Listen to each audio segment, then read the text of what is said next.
நான் வாழ்வேன். Praise the Lord. இன்னும் சிறிது காலத்தில் உலகம் என்னை காணாது, ஆனால் நீங்கள் என்னை காண்பீர்கள். ஏனெனில் நான் வாழ்கிறேன், நீங்களும் வாழ்வீர்கள்.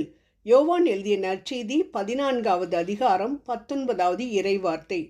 யோவான் 14ஆம் அதிகாரத்தில் தன் இறப்பை குறித்து தன் சீடர்கள் கலங்கக்கூடாது என்று நம் அன்பர் இயேசு அவர்களை அதற்காக தயார்படுத்தியதை பார்க்கிறோம்.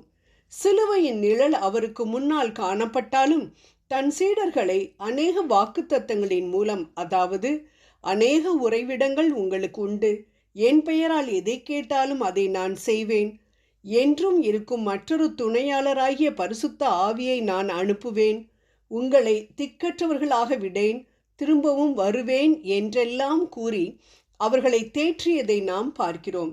ஒருவர் உயிரோடு இருக்கும் பொழுது அநேக வாக்குகளை கொடுக்கலாம், ஆனால் இறந்த பின்பு அவையெல்லாம் நிறைவேறுமா என்பது $1,000,000 கொஸ்டின். நிச்சயமில்லாத ஒன்றுதான். ஆனால் நம் அன்பு ஆண்டவர் உயிரோடு இருக்கும் பொழுது சொன்ன வாக்குகளை அவர் இறந்த பின் நிறைவேற்றியதையும், தான் இறந்த பின்பு சீடர்களுக்கு காட்சியளித்து தான் நித்தியத்திற்கும் நம்மோடு இருப்பேன் என்பதை நிரூபித்து காட்டியதையும் நாம் விவிலியத்தில் பார்க்கிறோம். ஆம், உங்களை திக்கற்றவர்களாக ஒருபோதும் விடமாட்டேன் என்ற வாக்குமாறா நம் அன்பு தெய்வம் நம்மை ஒருபோதும் கைவிட மாட்டார். ஜொனாத்தன் கல்லூரியில் படிக்கும் ஒரு வாலிபன்.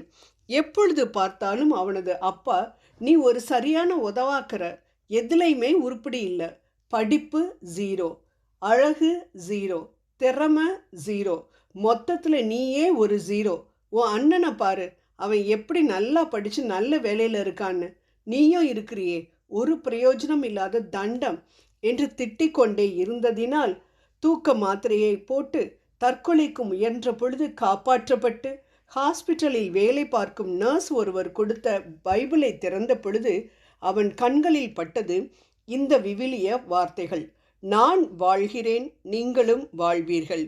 இதை படித்தவுடன் வாழ்வளிக்கும் இந்த வார்த்தைகள் அவனுக்கு நம்பிக்கையை ஊட்டி ஊக்கத்தை கொடுத்து புது மனிதனாக மாற்றியது. அது மட்டுமல்ல, அவனை போன்ற அனைவராலும் ஒதுக்கப்பட்டு வாழ்ந்து கொண்டிருக்கும் திக்கற்றோரின் மத்தியில் தன்னை மீட்ட ஆண்டவருக்கு அருமையாக ஊழியம் புரிய வைத்தது.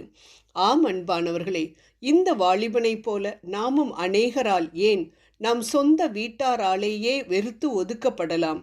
ஆனால் நானே வழியும் உண்மையும் வாழ்வுமாயிருக்கிறேன், யோவான் 14:6 என்ற இயேசு நம்மை ஒருபோதும் வெறுத்து ஒதுக்க மாட்டார்.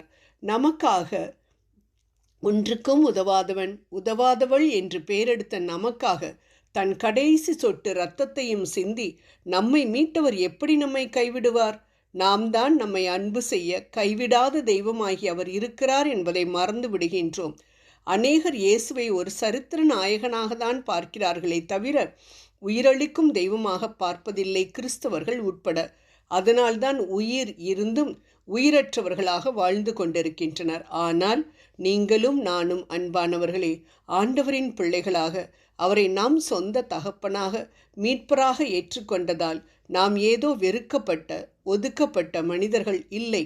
மாறாக தேர்ந்தெடுக்கப்பட்ட வழிமரபினர், அரச குருக்களின் கூட்டத்தினர், தூய மக்களினத்தினர், அவருக்கு உரிமை சொத்தான மக்கள். 1 பேதுரு 2:9 என்பதை ஒரு காலும் மறக்கக்கூடாது. அவரை நம் மாம்சீக கண்களினால் பார்க்க முடியவில்லை என்றாலும் அவரை அவரது வார்த்தைகள் அடங்கிய விவிலியத்திலும் ஜெபத்திலும் நமக்கு அவர் செய்யும் அற்புத செயல்களிலும் பார்த்து கொண்டுதானே இருக்கிறோம்.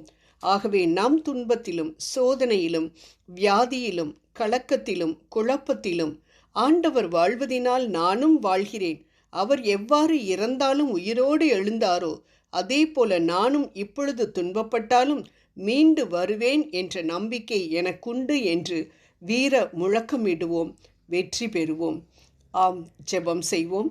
ஆல்ஃபா ஒமேகா ஆனவரே, ஆதி அந்தமும் ஆனவரே, துவக்கமும் முடிவும் ஆனவரே, இருக்கிறவராகவே இருக்கிறேன், விடுதலை பயணம் 3:14 என்ற எங்கள் அன்பு தெய்வமே, கதவருகில் நின்று தட்டி கொண்டிருக்கும் உம்மை எங்களது மனக்கதவை திறந்து வரவழைத்து உம்மோடு விருந்துண்ணும் பாக்கியத்தை நீர் எங்களுக்கு தர வேண்டுகின்றேன்.